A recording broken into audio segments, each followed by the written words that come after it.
The boys. How's it going? I feel like y'all just wanted to compete for who was going to be the first voice you hear on this podcast. That's what that was. Always. I was just listening to last week's episode, and I love how Avery just started off like, "Hey guys, how's it going?" You gassed me up last week. Avery has a very soothing podcast voice. Wow, Avery's definitely like very kind. Avery's definitely the R&B ranges, jazz yes. Radio host. Like, you listening to 103.5. This is the 97 demo drive home. WJC. Yeah, exactly. Dun, dun, dun, dun. Well, last Sunday, a week ago today, yeah, the VMAs, and last week we tried to pick out some of our who we thought was going to win. As we do every year, has become 97 demo tradition. Yeah, we shot like one for we got a million. I think we got them all wrong. I don't think our VMA predictions have ever been told. But look, I've been off with some of my projections lately. We're gonna get to Lil Nas X later, but every year we guess who's gonna win a couple awards. This is see if we're right. Apparently we were all wrong. Video of the year, I think we said WAP. That went to Lil Nas X, Montero, which makes sense. I'm not mad at that by any means. This a little bit more artist of the year, Justin Bieber. Not going to comment, but I do want to say you had Doja Cat, Olivia Rodrigo, Meg Thee Stallion. Yeah, Taylor Swift. Yeah, Taylor Swift. And Ariana Grande. I feel like all of them, in my opinion, had a better claim to artist of the year than Justin Bieber. If you want to know my beef with Justin right now, just go listen to our Justice review. That was earlier this year. I may write about it. I don't know. I feel some kind of way, but he kudos. He won Artist of the Year, Song of the Year. This I think we got right. I feel like the podcast said Driver's License. You two said Driver's License. I said Levitating. I think I said Driver's License. Yeah, and so then collectively, because we're a unit here, we're the two thirds. Yeah. Overruled. Democracy here at the. We're democracy. Ooh, or do we not pick WAP was last year? So WAP. We picked WAP for best video, and collaboration. Rap. Yeah. A couple others. Olivia Rodrigo. Oh, and I think we got this right. Olivia Rodrigo got best new artist, and I think we didn't do push performance, but also Olivia Rodrigo got that. Best collab. We were gonna do Kiss Me More. And that's what ended up winning. Doja Cat featuring SZA.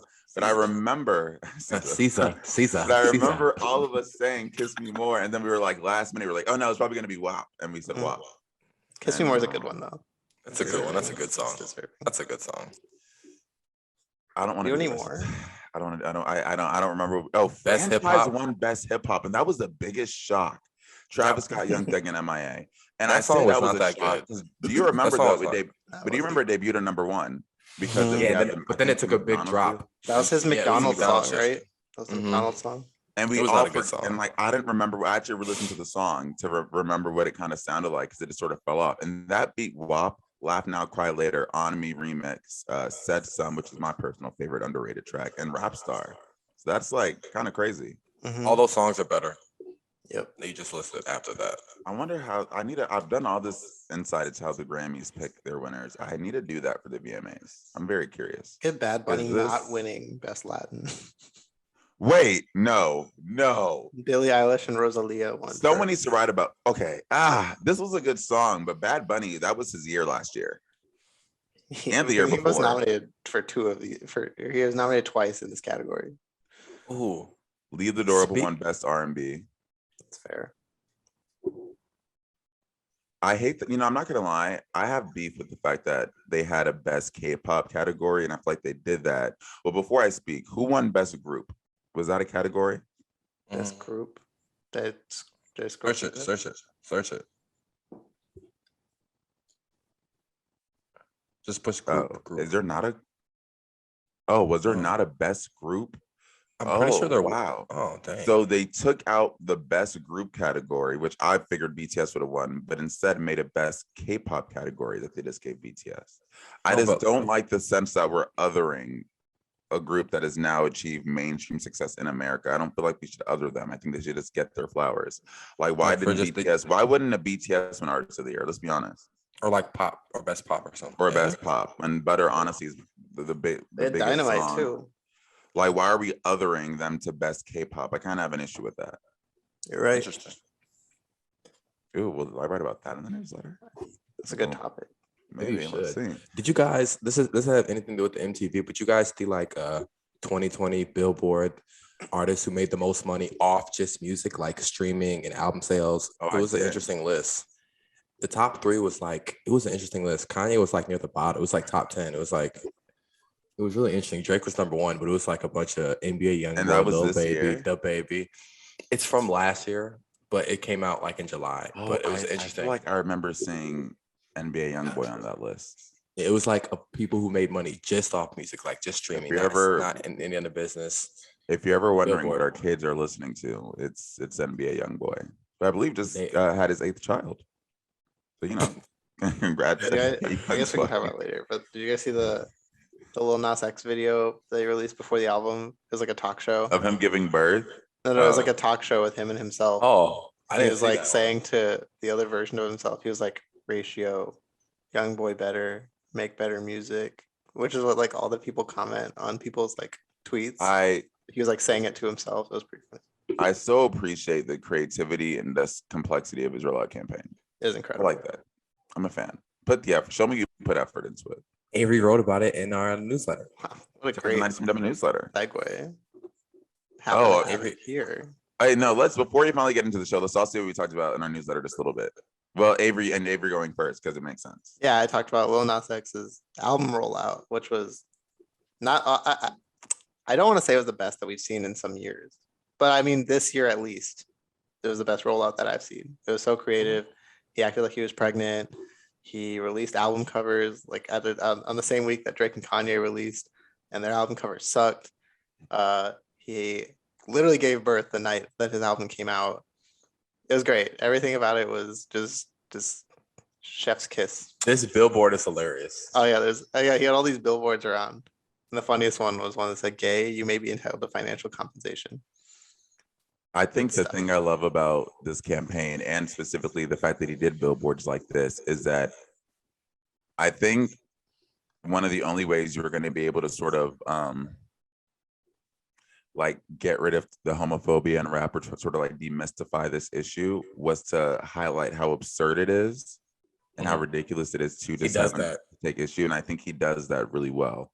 And his campaign is sort of like trolling all these people who are homophobic and saying, like, do you see how stupid you look? Like, there's another one. I appreciate that, you know. There's another one that said, like, do you miss the real America? Visit this website to preserve our country or something. And it went to his album. Like, it's hilarious. That's well, actually, okay, wait. Maybe we just do Avery, because I'm probably going to talk about Nicki when we get to that headline. Okay. Or Noah, you go. Let's do Noah. Oh, okay then. I mean, this is important. I wrote about Isaiah Rashad. Pretty much it's just a love letter to Isaiah Rashad. I mean, I was just talking about how such a great Southern artist he is. Because although he's in TDE, you know, people might say he sounds like West Coast, but you know, I think his roots are still in Southern hip hop mostly. And I feel like he's just the artist that Southern rap has been waiting for. I think, a lot of research, a lot of lines, a lot of great lines. Man, I had fun writing this. Noah says research, but there's a lot of stan behavior going on in this, where he knows everything was off the dome. It was off the dome. I'm not gonna lie, y'all was like, oh my god, impressed. I knew most of these lines. Yeah, I was impressed. I had fun with it though. He's a stan. He embraces that, and you know that's all that matters. That's 2 positive newsletters in a row. I wrote about Drake's album cover in a positive way. After your first one, Isaiah Rashad. I mean, you called it so corny. It's brilliant. I don't know if for Drake. I don't know if that's the most positive. But I'm saying he does it on purpose though. I'm not saying like. No, you're right. He sets out to be corny. And he know what he's doing, bro. Drake know what he's doing. Okay, make sure everyone checks out our newsletter. We also teased. I'll get to this. If you listen to this episode, you probably heard a different jingle on the intro into this. That was Philadelphia-based rapper NxG. If you don't know, now you know. This week we are bringing back our Journey of a New Artist series that we are rebranding I think, as the 97 demo profiles, because we're just profiling people, and that's ultimately what the goal is. So, of course, the first time he did this was a couple of weeks back. It was a great interview. I encourage you all to check it out and take a listen. This is our second edition with NxG, Philadelphia-based rapper, Nigerian rapper, young, up-and-comer, very much so, new generation. We're going to have a full interview with him about just sort of what he does, his inspirations. It's interesting. I feel like when we talk about music the way we do, we sort of sometimes talk about, you know, how do I like just the generational influence some artists have. And it's cool. We always talk about like the Kanyes and like the Drakes and like their, like, you know, the Little Waynes, like the Pat Kid Stays Cudis. and the Kid Cudis. But it's super cool because like doing this series, especially with rap, the new younger rappers, they're not being inspired by those guys anymore. They're being inspired by like your Lil Uzis and your Playboy Cardis and your like maybe even Future. And I think it's really cool to see sort of that transition and shift happen. So definitely check out that interview. We're gonna have it later in the show. In the meantime, welcome to the 97 Demo Podcast, where we give you the latest in music news, interviews, whole bunch along the way. I'm Nnamdi. Noah. Avery. And let's get into our headlines. I guess the one thing we had to talk about before we get to anything, because it's just been the conversation of the week, the debacle Nicki Minaj has had over the last 2 weeks, and it's insane to me that a tweet about someone's testicles became a global story. But I guess that speaks to the issues so many people had with this in the first place. That Nicki Minaj sort of used her huge platform, even if it was well intentioned, to amplify something that was false. If you didn't know, she tweeted, I want to say on Monday, she was asked why she didn't go to the Met Gala. There was a couple of tweets. One, she said, I wanted to, travel less to spend more time with my infant. The other said they had a vax requirement and I'm not getting vaccinated for the Met Gala. I'm going to get vaccinated if not been enough research. In a subsequent tweet, she tweeted to someone that basically she implied that her friend became impotent or basically lacked her cousin's friend, excuse me. Her cousin's friend apparently got the vaccine in Trinidad. His testicles became swollen. He no longer was able to have kids. He was about to get married in a few weeks. Fiance finds out you can't have kids no more and she left him. So basically the implied message was, the vaccine may have ruined this guy's life. So everyone pray and make your own decision if that's something you want to do. And on its face, it was ridiculous. And she was pretty much roundly sort of bashed because, why are you, this is false. Why are you spreading this message? You have a platform, it's reckless, yada, yada, yada. It became a national story. MSNBC picked it up first and talked about it. Then Fox News did it to kind of one up the government of Trinidad had to come out and be like, yeah, we have no known cases of swollen testicles in our country. As well as the British Prime Minister had to also comment on this. So. And they were like, if they exist, tell us, where are you?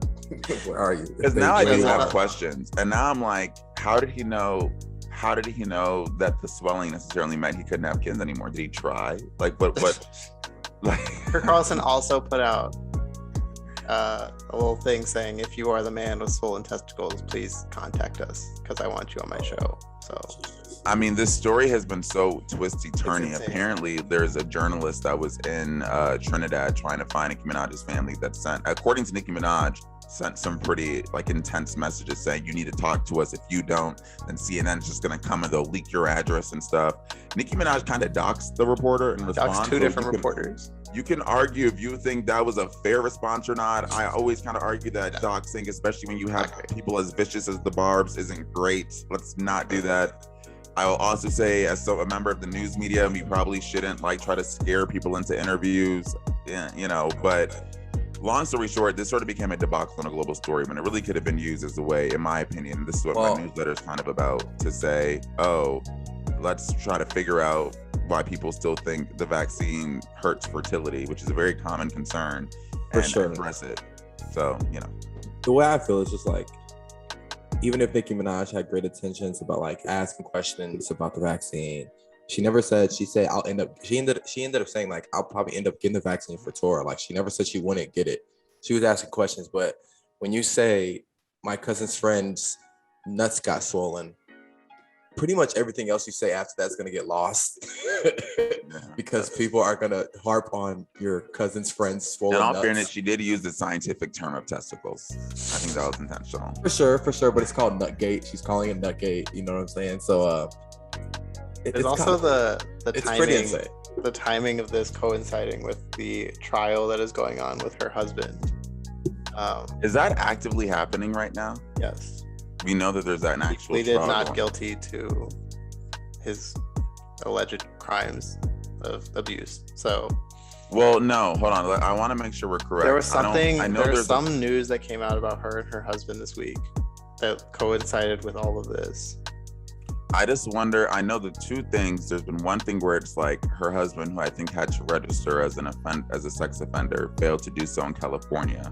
That was on. Yeah, that was on I don't know. September 10th. Oh, was that what the? Yeah. So that also was a thing that didn't get nearly as much coverage as her swollen nuts tweet. Yeah, then there's other stuff where she said she was invited to the White House, and the White House had to say no, she wasn't. They offered a phone call with the doctor. Which Said she got suspended off. She said It she got says- suspended off of Twitter, and Twitter said she didn't.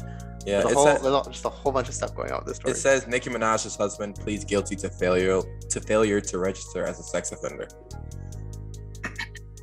And authorities said Kenneth Petty moved from New York to California and, as required by law, was supposed to register as a result of being convicted of attempted rape. So Yeah. So that's I remember reading that story. Yeah. And that didn't And get nearly as NBC. much coverage as this. Yeah, that didn't get nearly as much coverage. But yeah, I guess the whole thing is this debacle probably shouldn't have happened. But I do think, and I maintain this in my newsletter, that the response to someone asking a question, no matter how ridiculous it may be, even if it's Nicki Minaj, because I think what everyone saw was Nicki Minaj saying this tweet. What I saw was the thousands of people retweeting it and agreeing with it and saying, oh yeah, like I heard this too. Like read through the replies. Like that's what I saw. And I was like, this could be an opportunity to have Nicki Minaj be a mouthpiece to dispel this like really common and for some reason pervasive just falsehood about the vaccine. Mhm. And now it isn't. It just became a joke. It became I a don't missed think that's- opportunity for everyone involved.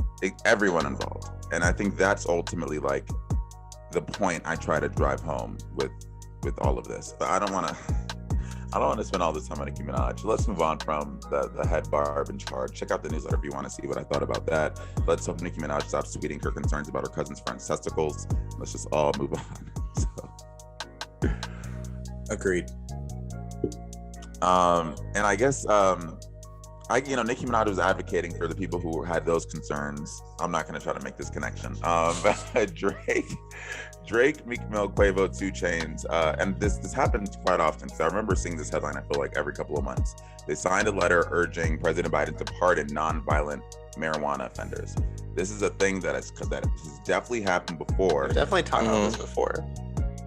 Yeah, and it's basically I know a couple big issues that are triggering why people are doing this now. There's an Atlanta rapper named Rollo who is currently in jail for allegedly being connected to a drug trafficking case, and I'm pretty sure that it's weed. Is like it was probably one of the bigger possessions of drugs being trafficked here. And a lot of other rappers or peers in hip hop have sort of stood up and said it's kind of crazy that we're still arresting people for this when this is $1 billion legal industry now.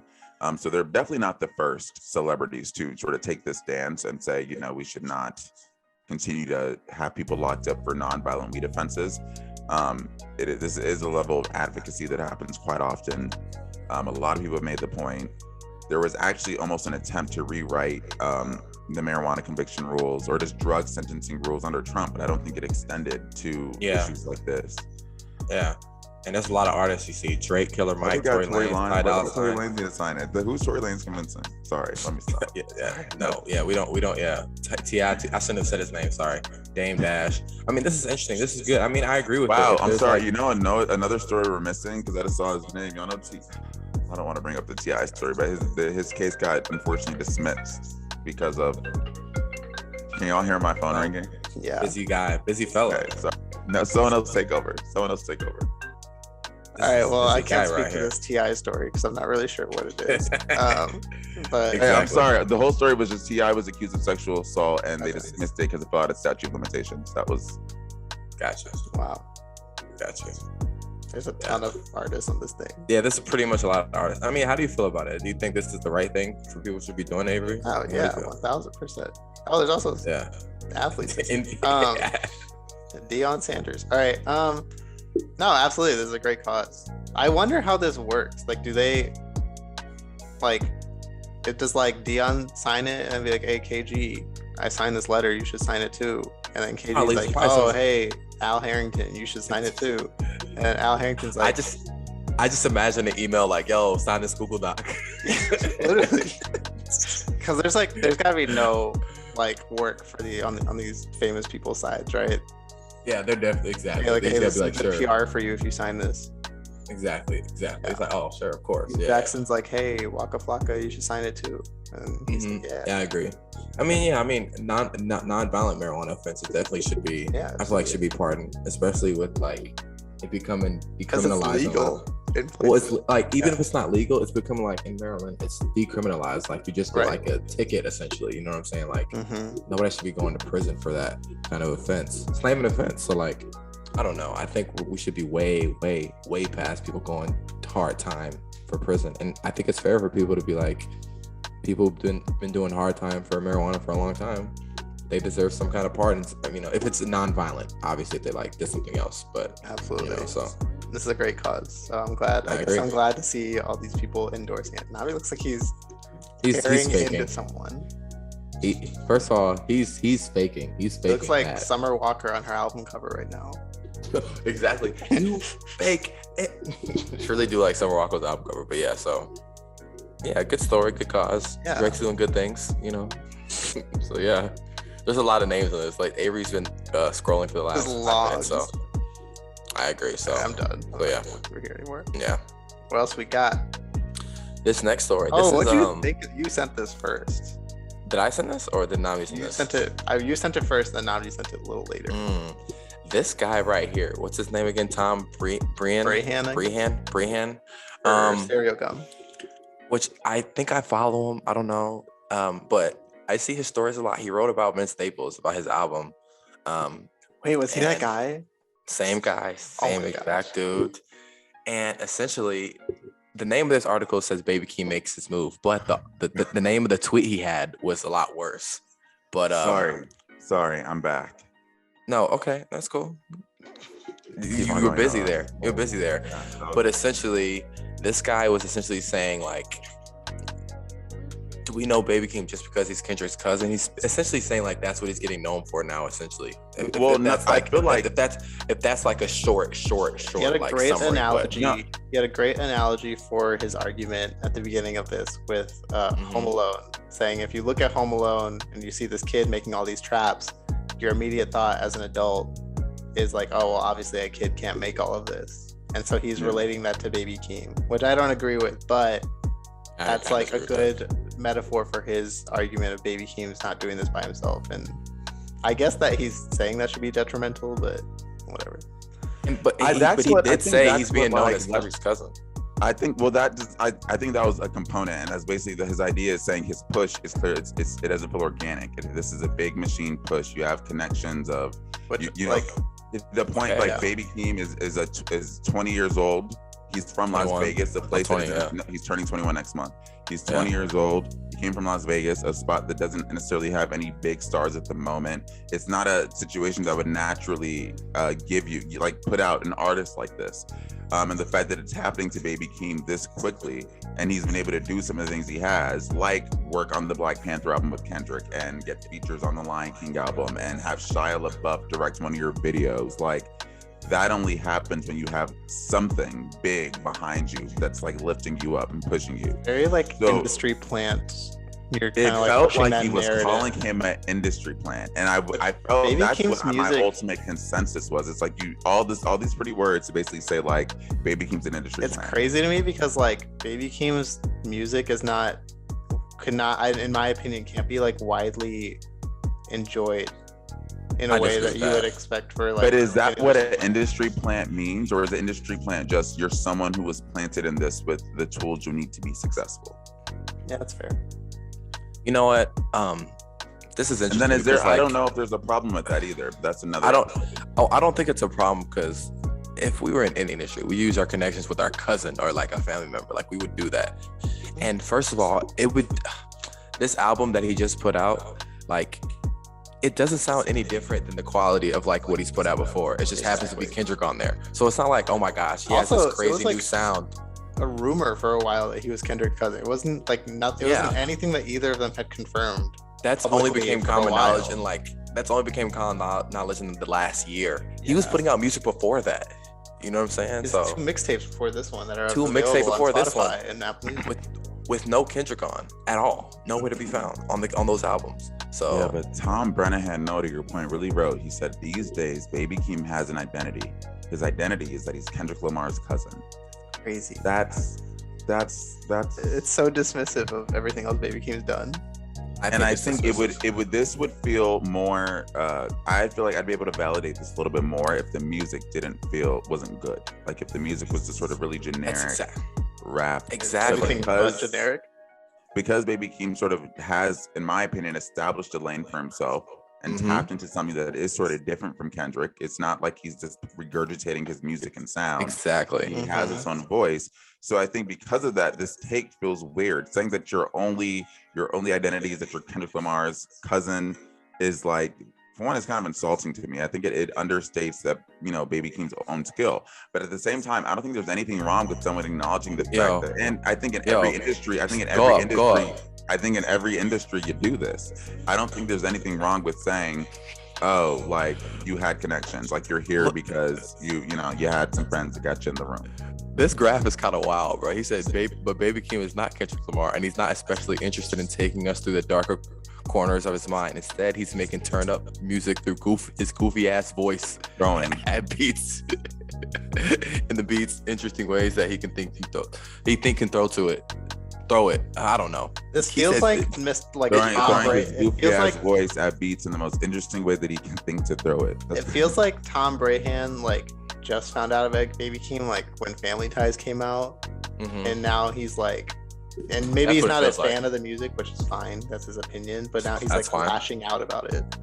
I agree with that. It feels like he just. I wouldn't say that if he didn't have this Vince Staples article from earlier. And exactly, which this is the same guy who had that Vince Staples article, which I have problems with too. But I really want to interview him because I just want to figure out how his brain works. My thing is, it sort of does now. It's what this feels like is you're saying his identity is Kendrick, but it seems like because he's related to Kendrick and he has the support, you're expecting him to put out the same quality of music, and that's unfair to hold a new artist up to that. Exactly. And say give me Kendrick. And if that's there's anything that this Baby like. Keem album is, it's raw and it's unfocused, which is fine for a 20-year-old's first album.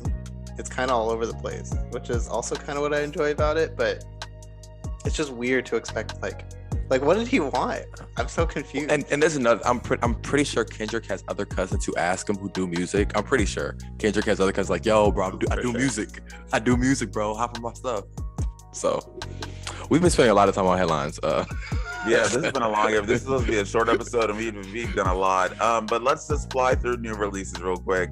We had Montero, Lil Nas X's debut album that came out after a gigantic rollout. A ton of visuals, a whole bunch of singles, including the actual Montero single, and I think two others. I saw a tweet, maybe it's wrong, that it implied because of the success of some of his songs that the project was already projected to be gold. I don't. After seeing first week sales, I'm not as sure. Or projected. I think he alluded to it in one of the videos where he gave birth and he was holding it and he was like, yeah, it's already Grammy nominated, or it's already went platinum or something like that. Yeah, he did say Grammy nominated. Yeah. So, what do you guys think of it? I thought it was a fine pop album, a pop rap. It's in the same lane of my mind as Doja Cat's album. I don't think they both have their own pop rap formulas. They did it. I will say I appreciated the variety on Lil Nas X. I like the rock sort of things he played with. Features were good. I thought it was good. It was good. This is definitely There's definitely music for like my my middle school 12-year-old, 13-year-old cousin. Yeah, we're not the target audience. I think it with her pink backpack, you know, and like you know, and her sparkling shoes. Yeah. I don't. And her light up shoes. No, I don't like that. Or it could be for my 12-year-old cousin who plays football and is a linebacker and only wears black. So My favorite Lil Nas X song before this album came out was Industry Baby, and my favorite Lil Nas X song after this album came out is still Industry Baby. So Yeah, me too. I agree. I agree. Another music that I really liked, If Orange Was a Place by Thames. That's a great good. EP. It was so good. It was good. Let's just say you'll see the cover again at the end of the show. But She has a great voice, and I still stand by like that song on the Drake album. That should have just been her song. Because she was amazing on that song. I thought she sounded amazing. I love her voice. So great EP, man. I love it. It was really good. React by NxG. We'll be talking in a couple of minutes. Mm-hmm. Definitely a good track. Definitely check it out. It's definitely what I think the sound, the evolution. I think the evolution of like trap, right? Yeah. I think this is all part of it. Like this is just what it sounds like now. It made me want to jump around in a giant room full of people. Yeah, it's rap, but is it kind of like, is that electronic? What do you call that? Is that like electronic kind of? Felt like hyper rap. Like I don't know. It just felt like it just felt chaotic in a good way. So chaotic in a good way. I like that. Chaotic. I agree. A lot of go ahead, Nnamdi. Go ahead. No, I was just gonna again tease them. We're gonna talk to the guy who made that song. So check it out. Philly rapper. He says XG, but we call him NxG. On Spotify, NxG, so I'm just gonna go with NxG. I'm going with NxG. This Kehlani song slapped. Alter. I don't know if y'all listen to it. Yeah, I saw people talking about that. Yeah, it was really good. Is Kehlani underrated? I feel like she's in like Halsey territory where she has like some diehards. You know what I mean? Yeah. I'm not the biggest fan. Like there's songs I can like, but I don't know if I like. She just my kind of music for the. I mean, she makes R&B. It's not like saying she's not kind of music. It's just not. She's like the. She collabs with everyone too. I feel like very well respected. Very well respected in the Bay, particularly too. So yeah, I mean, I'm excited about this. Faces mixtape by Mac Miller. If you're a real Mac Miller fan, you had this back in 2014 from Dat Piff and Mixtape Monkey, which is cool. This is something that's really awesome. I've been wanting to put on the playlist forever. Like this is my project of the week, but like I only have the mixtape. It's not on streaming, so I'm glad this is coming to streaming next month. And they put out a music video for Colors and Shapes, so that'll be fun. I'm excited about it. And I just say I don't think any like estate has handled posthumous releases better than Mac Miller's. Well, this is not a posthumous release though. I know, but my point is like I think just putting out anything on a different platform post death is because this is how it should be. Like if there's older music that didn't get streaming, put that out. Even if they were to add a new song that was a demo that wasn't finished, like a single one, I wouldn't. They did. That to me, like that's how you do it. It feels a little bit more appropriate that way than like here's 20 new songs that we just glued together after the guy died. Like I agree. Yeah, I think they're doing it right. Y'all know James Blake, famous last word. I'm so excited for this album. Me too. Because every single one of these songs have been so good. Review maybe. I'm so down. Review question mark. Review question mark. I feel like we needed some space. You've been doing a lot of reviews lately. Review exclamation point. Well, this is a review that like we'll all be happy about. We'll be happy listening to. Like I think it comes out October 7th or something. Like we got some time. It could be a while, so yeah, we got some time. Glass Animals, Avery. It was good. They released this. I think like their tour just kicked off or something, so they released this song. It's like a good concert song. I feel like something that you would want to hear at a concert. So called "I Don't Want to Talk, I Just Want to Dance," which I mean that's Avery. That's if you know Avery, that's what he's like. He just don't want to talk. He just want to dance in real life. That really is. Every day. I do not converse with these two in real life. I just dance. Want to dance. Yeah. You communicate. It's like a big game of charades. Yeah, exactly. Well, on that note, we're really excited for the next edition, our second 97 demo profile, NxG. I feel like I've teased that up long enough. We're really excited for the conversation. So talk to him about everything from how he got into music. He's a classically trained musician, which I always think is super cool to find out. And just sort of experience as just, a college rapper doing this for fun to an aspiring rapper taking this seriously and meeting some pretty important people. So check out this conversation and we will talk to you on the other side of it. Okay, y'all. So this week we have a big one on the podcast. As you know, and I probably said 5 minutes ago, we've been doing our Journey of a New Artist series. We have our first rapper on. Very excited about it. But his name is NxG. He's a Philly-based rapper. He's been doing the thing for a few years now. He's had a couple of hits on, some Spotify hits, some SoundCloud hits. And you're definitely like at the early stage of what seems to be a very promising career. So we're definitely excited to speak to you today. So I think just getting into everything, why don't we start with you just sort of letting us know kind of who you are, your vibe, your sound, and how you sort of got into this. What's up, y'all? My name is XG. I would say my vibe is energy. And I kind of stumbled into music. How'd you stumble into music? I mean, I was always like musical, but in terms of making music myself, I stumbled into it through friends. I was just around people who were doing it, and that kind of inspired me to say, well, if these people I know are doing it, why can't I be doing it too? And so that's how I stumbled into it. I stumbled like right into the right group of people though, so I was very fortunate. And how long ago was that? So like, how long has it been since you let's say recorded your first track to this interview?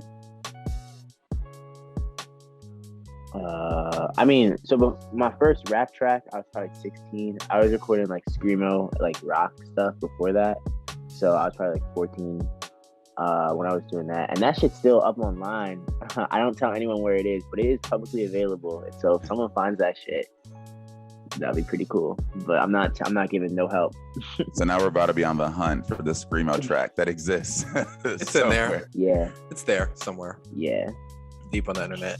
Yeah, you just mentioned like before you were doing rap, you were doing like, another genre of music. You said rock, right? Something along those lines. Like, what was that transition like? Because, we've been, reading articles. In an article I read, you said, you weren't necessarily like all the way in on doing a rap. So what is like the thing that was like, wow, I'm going to lean into this sound? What's the thing that got you hooked?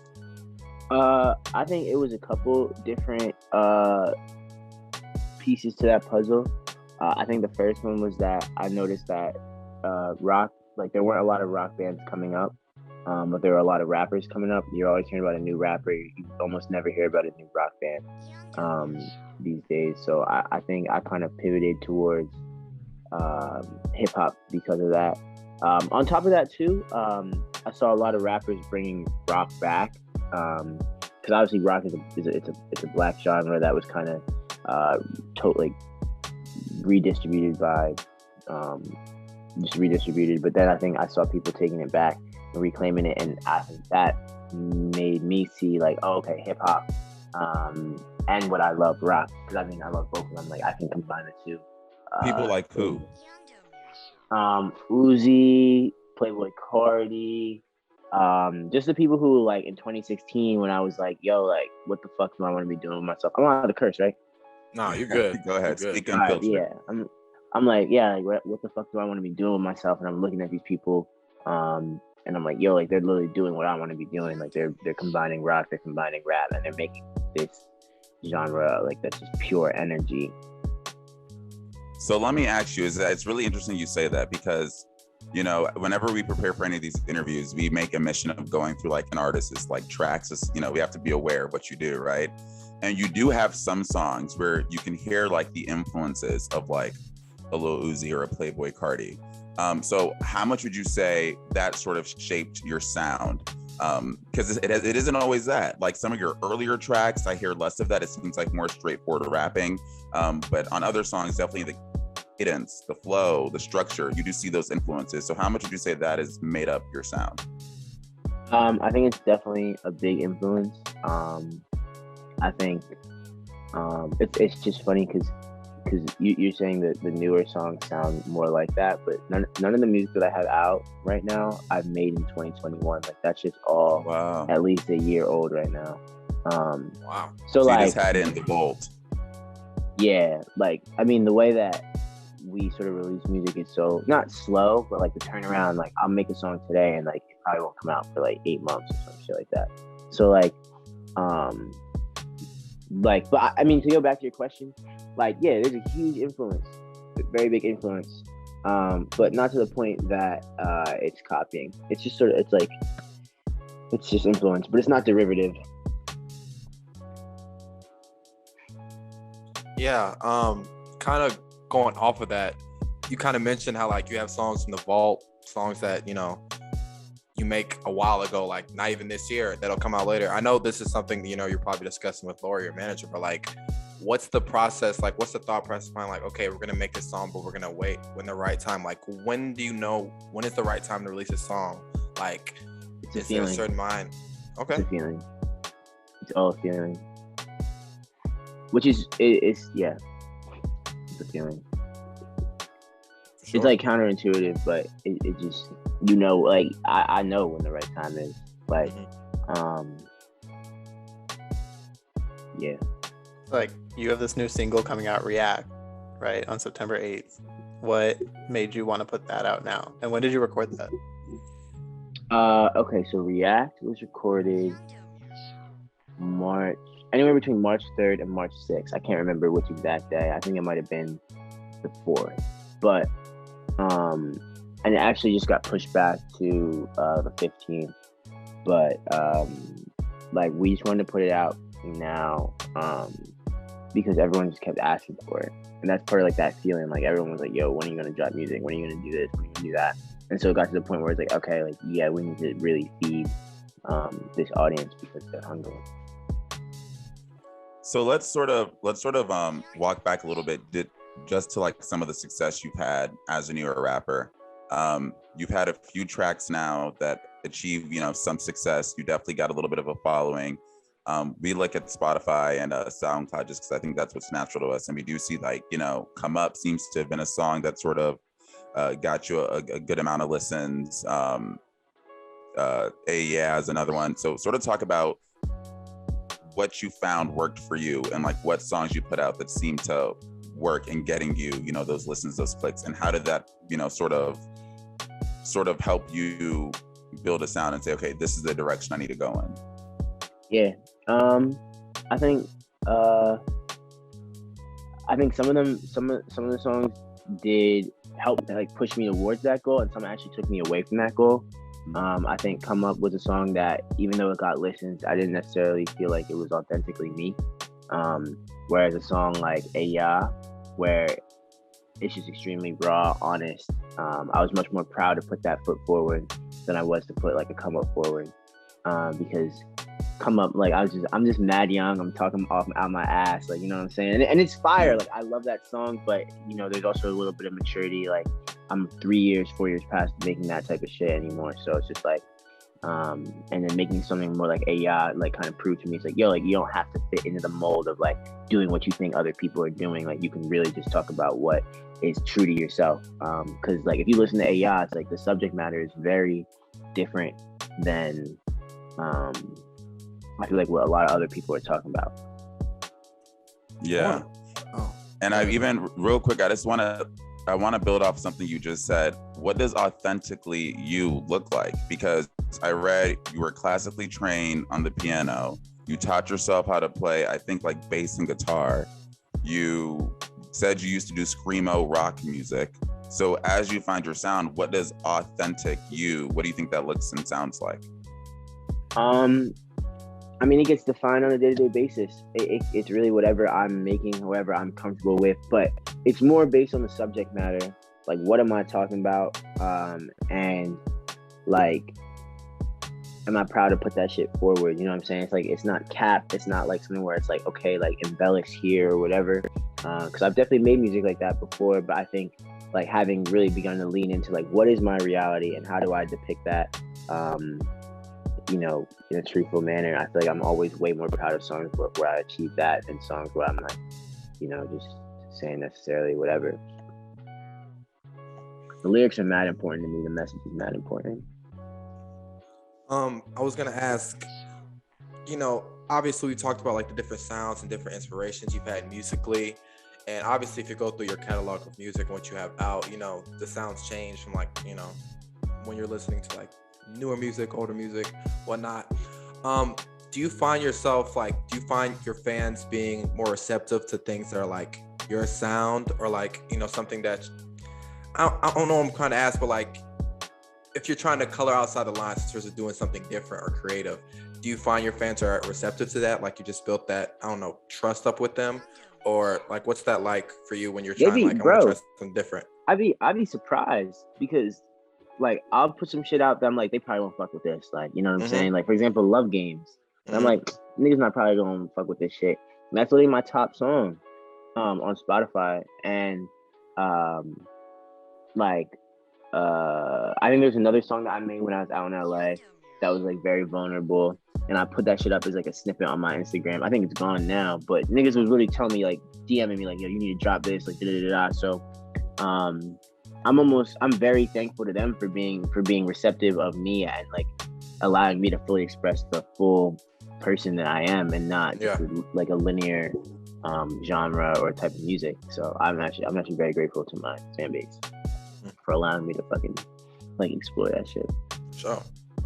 So as like just me listening to your music and sort of becoming like a fan of some songs, there are some songs you have that definitely, I think, stand out to me more for being sort of against the grain, different from I think what the current sound is. You do have some songs that I really do think do a good job at encompassing what the current sound of rap is, but there's other songs like the remix to Love Game, which had a little bit of an Afrobeat spin on it that I really enjoyed, and I was like, dang, I wish you kind of leaned into this more, because I don't really see anyone else coming up that's really trying to blend as many styles as we heard in this song. Or even the Calling Me remix, which is I feel like a little bit slower, like that felt like, different. So when you make songs like that, does it make you want to experiment more and try different sounds and lean in that direction? Or is it more of like this one-off thing that you worked with the producer who was trying to do it and you just did it? For Calling Me, that's a funny story, because the MC, or actually no, my fault, his name is Goldmine now, but he released that song I think right towards the end of high school, and it was one of my favorite songs.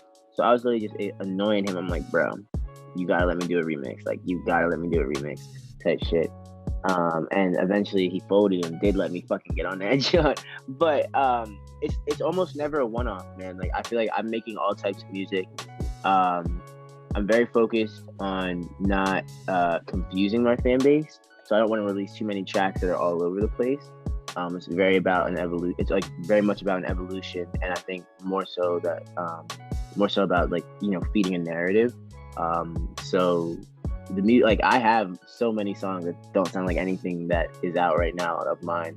But it's like, if I released it right now, first of all, like, it would be preemptive, and it wouldn't make sense in the narrative that we're trying to tell. So like, we gotta evolve the narrative to the point where a song like that makes sense. Yeah, kind of going off of, excuse me, you kind of spoke about like, other producers you've had, you've worked with, collaborating with people. How has that been, since coming, because clearly, when you're getting into music, you're like, I'm just going to make music, but you need people to like work with, you need a producer, you need an engineer, you need people to work with. How has it been like when you just first started to now to like, collaborating with people, especially with the internet now, it's so expansive. Like, how has that been for you in terms of collaborating with other producers, artists? Why you said expensive or expansive? No, expand to like working, not expensive. Oh yeah. Yeah, I mean, it's definitely changed. When I started, it was me and one of my neighbors, shout out Daniel. And he taught me everything about Logic. He taught me how to really like record myself in the beginning. And then I had a few other people like Ben just sort of point me in the right direction. But it just changed. Like, the tables they always turn. Like, it was sort of me begging people to take my shit seriously and to send me shit, and now people are like in my DMs like asking me on their shit. Yeah. So I think recently though, like I've really found a good producer relationship with Fax from working on Dying. Shout out that nigga, that he's literally the GOAT. Extremely real, extremely honest with me. Kind of like a big brother almost on the musical side, the creative side. Very involved in the music too, just the process and shit like that. So yeah, I mean, I'm definitely very happy to be where I'm at right now. Just to have that community of people who all like really care. And when I say really care, I mean like they're cool with telling me no. Like, yo, go redo this shit, or like, yeah, like that's all right, but like you can do better. Like I want to see better from you, so go back in there and do something different. I'll never forget, we were down in Miami with Rob Banks, and Rob was getting a tattoo while he's while I was recording my part, and I think Fax had left or some shit, and so I record my part, and Fax comes back and he's like, yo, just redo everything. And I was like, oh my god. But I did it, and the song turned out way better. So it's just like it's like just little shit like that really it keeps me humble, it keeps me grounded, it keeps a good head on my shoulders to have that type of community around me. Same with Laura too. Yeah, that's tough to find sometimes. Yeah, but it's so important. Hard. It's so important. We just did a review of Donda. Check that out if you're listening to this. But one of like the critiques of Donda, I feel, was you can tell Kanye West is like really good at making music, but sometimes he doesn't have someone in the room saying, hey, cut this track, or like, hey, maybe consider this, or maybe chop this. And some could say he's gotten to a point in his career where he's earned that right. But I do think it's refreshing to hear a younger artist, albeit, say, yeah, I really value that, having people in the room who give me negative feedback if I need it. So to speak more on the importance of having people in the room who are willing to say, hey bro, that's not it, try again, or hey bro, this sounds too much like this, try again. Like, speak to how much that plays a part. I mean, it plays a really big part, but it goes 50-50, like because people can say it, and a lot of people do say it, and a lot of artists ignore them.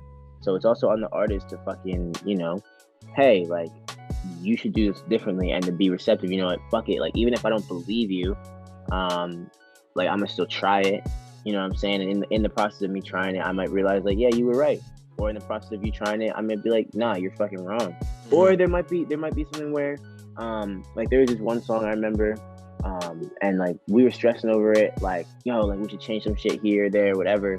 And I was like, nah, like this shit is perfect as is. And like now it's one of everyone's favorite songs. So you know what I'm saying? Like sometimes you do have to stand your ground, but like, just discerning and which okay, yeah, you're saying something that makes sense. Like, you know what I'm saying? For me, I usually do like a 2-person rule.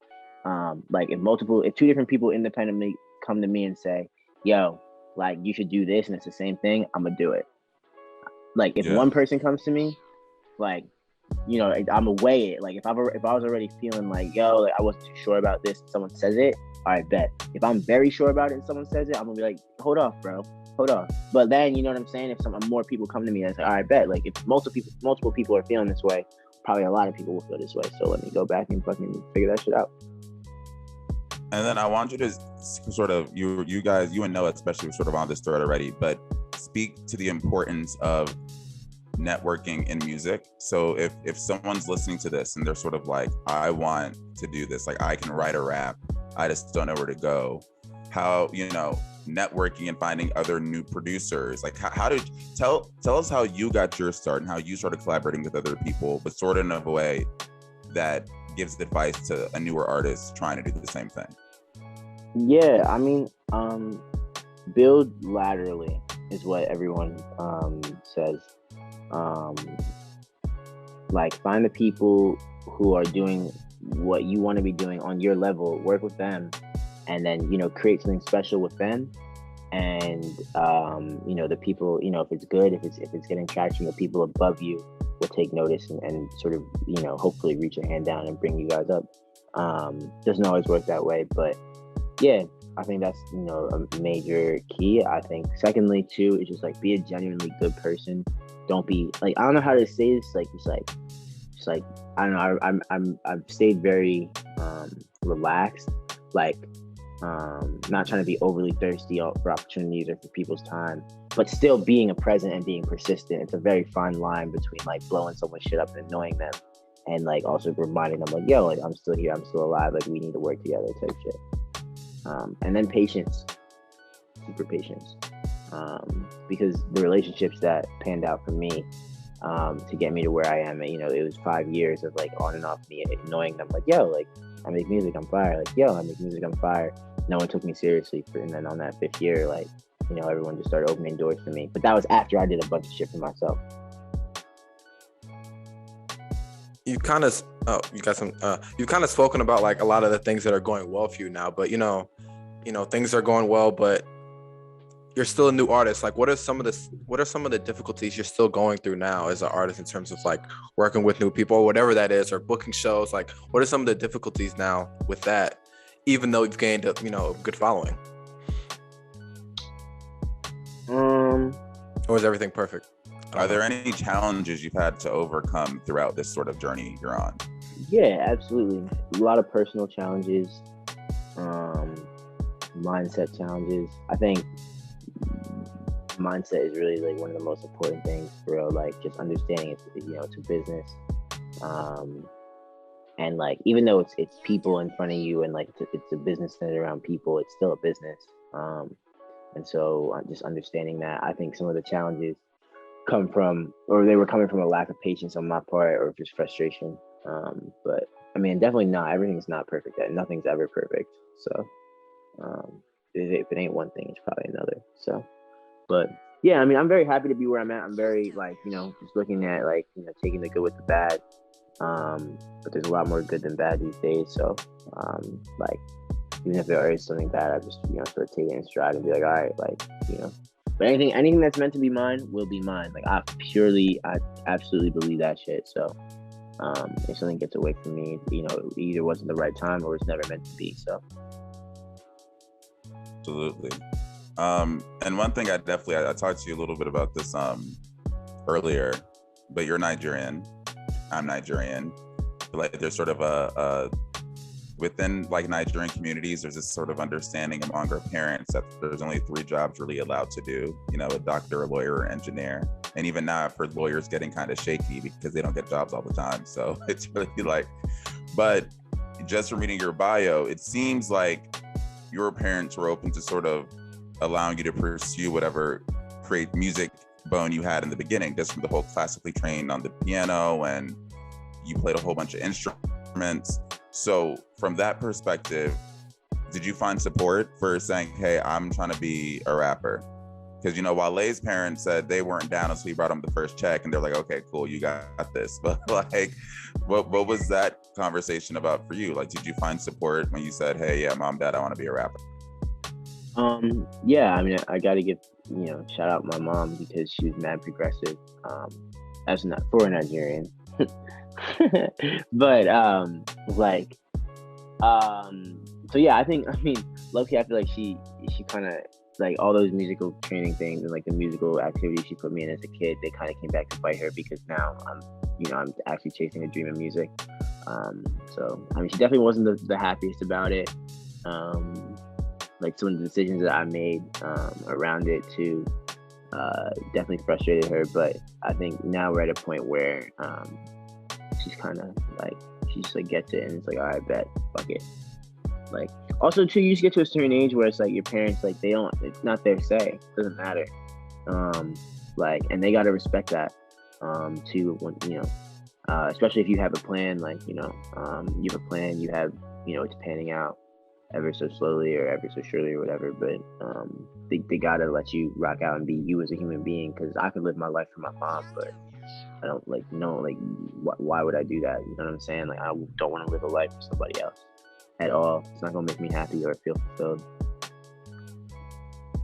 In what ways now are like, because like we've talked about kind of the journey leading up to this, like heading forward, like what are some goals and what are the things you're still trying to hit in terms of like in anything, whether it's like booking a show, visuals, merch, like whatever. Are there any goals of like, this is the next thing I gotta do, I gotta get better at? Like what do you hope you achieve in the next year, kind of sort of thing, or shows. improve on too? Yeah, shows. Mm-hmm. Did you get to do a lot before the pandemic? I've some performance history, but I think we are really honing in on what we would want an NxG show to look like, how we want people to feel at an NxG show. And so now that we're figuring that out, it's like, it's time to act. Like, let's do it. Let's do it. Well, give us a teaser. What do you want an NxG show to look like and feel like? I don't want people to feel necessarily safe at an NxG show. Like, you might get hurt. Mosh pit. Like, I want the energy to be contagious, like, you know what I'm saying? To overflow type shit. Like, just have people going crazy. And sort of me at the head just controlling it. What songs are you looking the most forward to performing live? React. React. You talked about like a narrative earlier, and like building your narrative, and kind of the story you're telling now is not necessarily, you know, you don't want to give people too much of a sneak peek of what's going to happen later. So like, what kind of story are you trying to tell, and like, where are you trying to get to with that? It's just a coming of age story, just an evolution story. For me, musically and just as a person too, like, you know, whatever, I'm growing older and maturing, seeing the world a lot differently. So yeah, and I think the music just goes along with that. I think I would say I'm extremely inspired by people like Tyler, how they sort of grew up in the public eye. Obviously our music sounds nothing alike, but that sort of trajectory is something I find extremely inspiring. You know, kind of going off that, you mentioned Tyler. We read this DJ Booth article, and you mentioned how you were at Made in America in 2015, and you heard Earl perform. And, you know, you kind of mentioned, you know, Earl, you know, the music you make and Earl make doesn't really sound the same, but you can still, you know, find inspiration and some things to take from him. Like, how do you, what are some other artists, or what are some other, you know, types of music that you're like, I'm not making this type of music, but I can take something from that and put it in my own, you know? From Earl, it sounds like you're just like being real, like, you know, that specific lyric, you know, too black for the white kids, too white for the black, you know, that kind of resonated with you. So what do you take from other artists that aren't making your exact kind of music?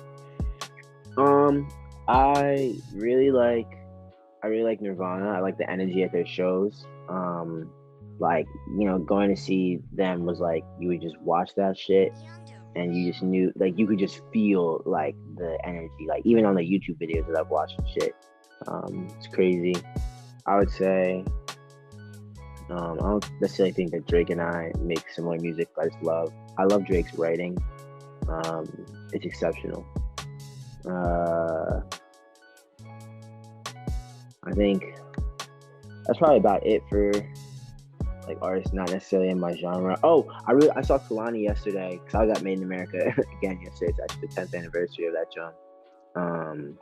And I really liked how they played the music live. Like, so instead of her just performing to a track, like, she had musicians on stage, she had backup singers, they were just going crazy. And that was really inspiring to me too. Because I feel like that's where my music is headed, and that's like something I could see myself doing down the line.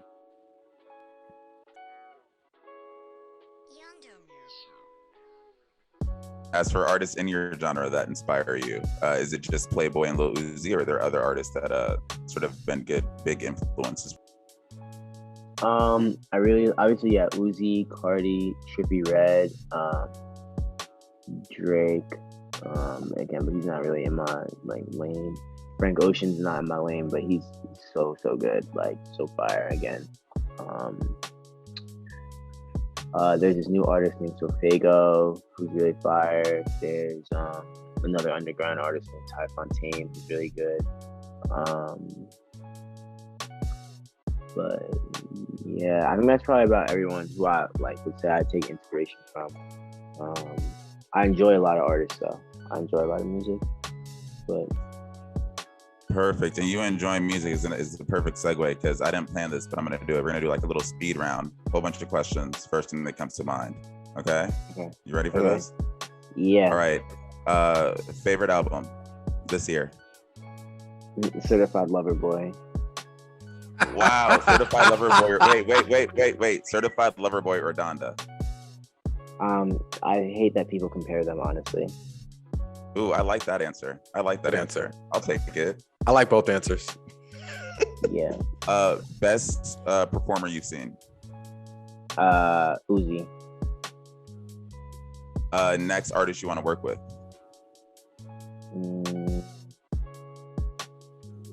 Probably Uzi. Is Uzi, if I ask you who your dream feature is, are you also gonna say Uzi? Depends where I'm at in my career, but probably right now, yeah, Uzi. And then the last question I have is coming to mind. When you're not making music, what are you probably doing? Sleeping. Yeah. I feel that. I feel the energy 100%. But look, that's really all I had. I feel like we've had you on for a good amount of minutes. Anyone have any other last minute questions they wanted to fire off? I mean, you know, I just want to get this off since you mentioned Uzi. I didn't think about this till like right before. I was like, yo, Uzi's from Philly too. Like I kind of forgot that totally. But I was like, yo, he's from. Does it mean more because Uzi's from Philly also? Like that, like, oh, now I really kind of, you know, is because you might like, you know, it's different if you just like his music, but like you like his music and, you know, you came up in, you know, the same city. Like, what's up with that? Like, how's that make you feel about his music? Does it resonate with you more?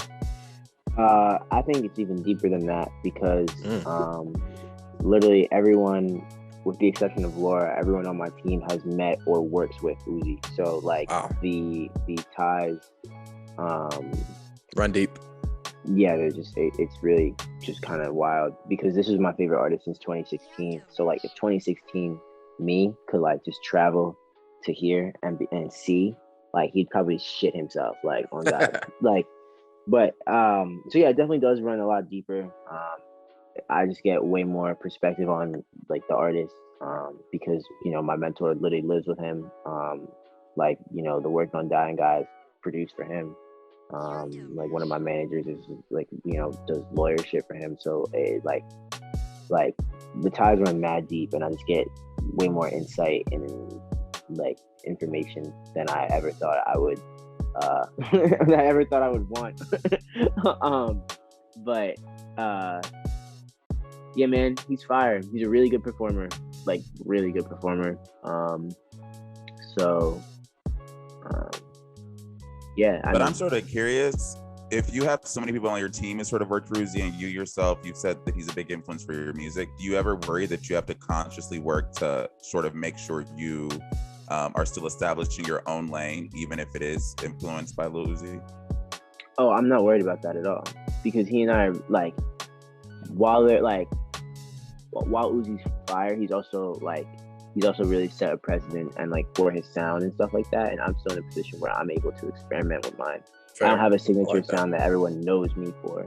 And on top of that, like I've made sure that in my projects I include songs that sound, you know, nothing like anything that anyone has ever heard before from me, or like that would even cause people to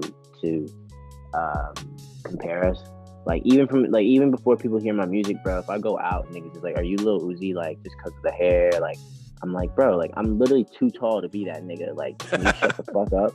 Like, but it just be what it be, man. It be what it be. So no, I'm not worried about it. I definitely was before, but I think I also realized like, yo, like we're very different artists. You know, there can only be one Uzi, and there's also can only be one NxG. And you know, obviously there's some inspiration taken there, but it's not derivative. It's not a copy at all. So. I got you. I definitely feel that. And I think you're like, what, you're 21, 22? Like, you know, you're still so early in this and you're accomplishing things that I don't think many other 21-year-olds are doing. So like, mad respect to you.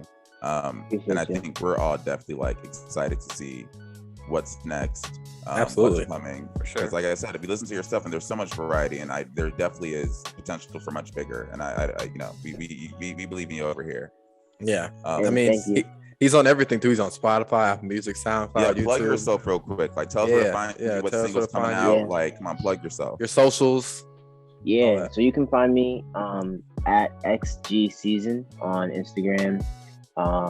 You can look up my music on all major streaming platforms by searching NxG. I'm dropping a new single with Working on Dying on September the 15th. It's called React. It's coming with a music video. It's about to be extremely fire. Like, This is the one. This the one. I would never say this is the one, Okay, but it's one of them it's ones. close- it's one of them ones. It's one of them ones, and it's close to the one as possible so far. Oh, All super right, dope. man, I'm excited. I'm looking forward to hearing it. Thank you again for joining us. We really appreciate it. Thanks, bro. Absolutely. Thank you guys for having me. Thank you, Avery. Thanks, bro. Yeah, so once again, shout out to NxG for that interview. We really enjoyed the conversation with him. Everyone go stream his brand new single React. It's out now on all platforms. We're probably going to link to it when we ultimately post this. And we hope you enjoyed that conversation. Just follow him, support him on everything. We support all the artists that we profile here, and we appreciate them for giving us the time. So, you know, give them a couple listens. We'll link his socials and all our on Twitter, Instagram, all that great stuff. So Sure. Yes. So over on the Billboard highlights. So this upcoming week, by the time this episode comes out, Drake is expected to again be at number 1 with 233,000 sold in his second week. Kanye West is again number 2 with 81,000 sold in its third week. I think it's important to know that this means both of these albums have staying power if these predictions hold and are true. And hits, it normally holds. It's just maybe a couple thousands off here or there, but it's pretty accurate. Casey Musgraves, I think debuting at number 3. Did she just put out a record? 73,000. And then Baby Keem, number 4, 54,000 first week, which is very big for him because I'm pretty sure his last mixtape didn't chart or didn't. yeah, like this is good for him. 40. So this is very good for him. Yeah, I agree. I cannot believe Morgan Wallen is still selling like Right. 30,000 a day. I'm just looking at these numbers. Like the fact that Doja Cat's doing 49K on like week whatever is like just shows like the And consistency. Olivia with her. Rodrigo. I mean, And Olivia Rodrigo. It's But very especially impressive. Doja Cat, because Olivia Rodrigo is kind of like, you know, she had one of the biggest albums this year, so that's kind of just like a default. Like, but Doja Cat, like her I album did hate not that debut Doja number never hit 1, I hate but that. it's been consistently like 50K every week, basically. I know, but people take that, you know, even if you've been consistent, we know that it's been consistent and it's probably just raking in sales, but the streets will always be like, oh, well, she didn't get a number 1. And that's, but you know, hey, I like how Metallica's in here. I think they just released something, but I they know said it's just that's like power. I just know it's a bunch of like older people going to Target and buying an album. I love it. It's pure. Nnamdi, are you still listening to that Billie Eilish on the regular? Oh, yeah, I'm not going to lie. That's probably going to make my end of the year top 5. Nnamdi got 10 albums in his top 5. I do. Low-key 15. And like 6 is like, it'll be like 7 rap, 9 pop. In his top 5. 15 alternative, Yeah. 26 rock. Kidding. Oh, goodness. And then currently, the week that's ending this week, it was basically just Drake's supremacy on the Billboard Hot 100 and the Billboard 200. On the Hot 100, every single song from that album charted. Drake broke the record because he occupied the entire top 10 with the exception of number 6. And he just extended his record as the artist with the most Billboard Hot 100 hits. It's kind of ridiculous that Drake kind of. I want to say he may have gotten most of the songs in the top 40 alone, which again is just. Yeah. You know what's so crazy about this? The fact that Champagne Poetry is number 3, it just shows that how many times people have gone back to that, like just listen to the album in general, because that's not like a hit song. It's just like people. No, I mean, all the songs are that slaps. no, it slaps, but it's not like a hit. You know what I'm saying? But like, I'm happy Knife Talk was number 5. People wasn't giving Knife Talk the love it deserved. You know, Knife Talk was one of the best songs actually. So Yeah, wow, this is Drake is too insane. powerful. Too powerful. Too powerful. Very, very, way too powerful. So, oh man. Okay, and coming up on the next week, We're doing the the Avery's 200s. internet is too. You know, This is the am old I link. frozen? Who's always leaving this link in here? oh, did I do this again? What was this supposed to link to? Was this supposed to be the Oh, 200? this link from like 2 weeks ago. Oh, sorry. No, just go to the 2. I just go to the actual chart and I can just, I studied this. Is Nnamdi Drake too. supremacy again? If you recall, Drake broke the record for biggest debut this year with 613,000 first week, I want to say. Biggest debut this year. Like only Drake can. Donda Iron was Maiden. I'm sorry? Sorry, go ahead. You see, I'm not hating. I give Drake. I said Iron Maiden. Number 3. Senjutsu, number 3 by Iron Maiden. That kind of felt racist, me saying it like that. That Sorry. was Iron Maiden. Senjutsu. Okay, but the issue is, no, let me tell you what the progress is. The difference is in today's day and age, self-aware, caught that and corrected. That's growth. That's progress in America, okay? Okay, Namibia. You are wrong, bro. You are wrong. Oh You are God, wrong, bro. Senjutsu by Iron Maiden debuted at number 3 in its Well, first you week. know, It's cool. Avery, Iron you're Maiden's a somebody bunch go of get British. you. Iron Maiden's a bunch of British dudes naming their album Senjutsu. So okay. So look, True. who was more bad? Okay, True. got you, But Thank Twitter you. gonna get you. Avery gonna clip just that. And I think that's honestly He what has I a want to clip highlight. for the week. Yeah, how do I spell guarantor? Sorry. GU. Gosh. No, we're fine. Man, over- Autocorrect told me out. That's Okay, why I good, wanted good. to highlight on this chart. That Drake's supremacy Drake's power is his commercial ability, and no one else can do it like he does. Yep. And that's just is the truth. I can give him the critiques all I want about how he actually the actual quality and if he's growing. At the end of the day, Drake may never because he doesn't have to, because Drake can still Drake. You're right. Make this money. Project of the week, I chose If Orange Was Replaced by Thames. I just love Thames' voice. Talk about it a lot. She gained a lot of prominence with Essence by Wizkid, but I'd kind of been aware of her before. She was kind of big in the Nightjar world. But I mean, there's just so many. She has a song with Brent Faiyaz on this called Great song. I might write about him next. Why is it slipping me? You going through your stand. Found by Brent Faiyaz. So good. But it's short, 5 tracks, and everyone hit. So definitely check it out. That Brent Faiyaz song. I might write about him. Special guy. Noah, who's this? This do is you just a guys? producer. He's just a producer. It's just an instrumental album. Yeah, I thought I was about to come with some like Yeah, I thought weird. 2,000 listeners a month. Lil Orange is just a producer, and it's just an instrumental album. So I've listened to this while I'm working, and it's good. So the world is still chaos, but I feel better by Lil Orange. L''Orange. So Lil There's Orange. flowers on the album cover. Flowers. It's short. If you guys want to just Feel good. yeah, it's 22 tracks, but only 37 minutes. Mellow Music Group, which is like an independent label. Actually, they have a great label. God, the great music comes from there. So, yeah. So if you want to listen to music and work, play this. My project of the week is Assume Form by Mr. James Blake. I feel This like is the this is the first album that the three of us like. Obviously, No. you guys were friends before I joined the little. No, friend group, Avery. but No, Avery and Nnamdi connected for real on this album. Yeah, This I was like, I feel like this was the first album that I was able to like talk to you guys and like the three of us could like nerd out to music together. You know what I mean? Yeah. I'm about to cry. This album was beautiful. This is a It beautiful really album. is. Like this made me a James Blake stan. I'm not going front. Oh, And also, okay. It's funny because Oh no, go ahead. I was gonna say long-term fans have been like, oh, it's not even his best. But for me, I'm like, I'm It's so hooked. good. Can you guys? I'll play a little game. When I was looking for this album cover, I saw the Pitchfork review. Can you guess what they gave it? Probably a 6, knowing that. probably a 7. It's A 5.8. 7. Wow. So disrespectful. How do you listen to this album and say it's a 5.8 though? Like I don't understand how they operate. I gotta, you know. Somebody no, call no, Grant. No, Somebody no. Hold on. Let me defend Pitchfork for 1 second, okay? And people like they give Assume Form, 5.8, but they give Drake a 6.6. I think what Pitchfork does is kind of compare them to themselves, kind of. So I think I haven't read the review, but I think based off themselves, they'll be like, James Blake has way better work than this. He's more creative, still solid, but he has a way more interesting work than this. It's not like the regular, like comparing it to like another artist. It's like Drake got a 6.6 for Certified Lover Boy, and I don't think it's better than this, but I feel like they're kind of saying, You know what my boldest memory of listening to this album is? What? Is on the bus to the airport to St. Louis for a media tour. oh, I knew you were gonna Or- say that. I knew you were gonna say that. And I remember listening to Mile High, just so tired, looking out the window. It was so Y'all dark. remember- And it was Y'all cold. remember and it was that cold. was So the trip? cold.